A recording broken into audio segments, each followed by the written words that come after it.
বন্ধুরা দেখো, আমি কিন্তু চিংড়ি মাছটাকে ভেজে তুলে নিয়েছি দেখো। আর এদিকে মাংসের আলুটাও ভেজে রেখে দিয়েছি, মাংস হবে, চিকেনই হবে। তো এটা আলুটা আমি ভেজে রেখে দিয়েছি। আর এদিকে চিংড়ি মাছটা দেখো ভেজে রেখে দিয়েছি। দু রকমভাবে দুটো চিংড়ি মাছ ভাজা, একটা ছেলে ভাজা খাবে আলাদা চিংড়ি মাছ, আর এটা হলো এই কুমড়ো শাক চচ্চড়ির মধ্যে দেব। আর দেখো আমার কিন্তু কড়াই সর্ষের তেলটা গরম হয়ে গেছে, আর এই যে 5 ফোড়ন দিচ্ছি। আর এদিকে সবজিটা কাটা আছে দেখো, এটা দিয়ে দেব।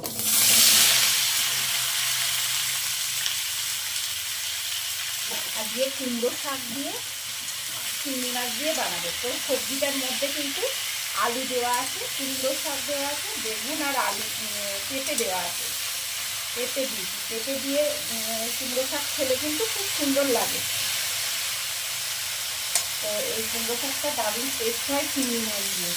তো সেই জন্য আমি একটু চিংড়ি মাছ দিয়ে কুমড়ো শাক বানাচ্ছি। আর একদম পুরো লকলকে ডাটা কুমড়ো শাকগুলো না এত সুন্দর, পুরো লকলক করছিল ডগাগুলো, খুব সুন্দর ডগাগুলো। এটা বানাচ্ছি, সেটাই তোমাদের সঙ্গে একটু শেয়ার করছি কীভাবে রান্না করছি আমি। দেখো একটু ভাজা ভাজা মতো করেছি।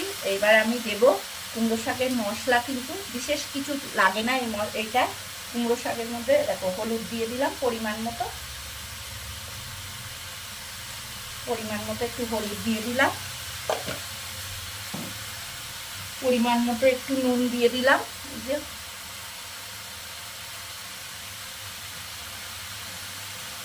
পরিমাণ মতো একটু লঙ্কার গুঁড়ো দিয়ে দিলাম। একটু ঝাল ঝাল না হলে ভালো লাগে না, পরিমাণ মতো লঙ্কার গুঁড়োটা দিয়ে দিচ্ছি। আর মশলার বলতে তেমন কিছুই মশলা নেই, এই নুন হলুদ আর লঙ্কার গুঁড়ো আর একটু জিরের গুঁড়ো, এই যে জিরে গুঁড়োটা দিয়ে দিলাম। কুমড়ো শাকের কিন্তু এইটাই মশলা, আর কিছু দিতে লাগে না। তো দেখো আমি কিন্তু মশলাগুলো অ্যাড করে দিলাম। এবার আমি ভালো করে এটাকে দিয়ে কষিয়ে নেব মশলাগুলোকে দিয়ে। আর এই যে কুমড়ো শাকের পাতা দিয়ে তো জানোই জল বেরায়, ওই জলের মধ্যেই মোটামুটি আমার মশলাটা কষানো হয়ে যাবে ভালো করে। কুমড়ো শাক না এইভাবে রান্না করলে দারুণ সুন্দর টেস্ট হয়।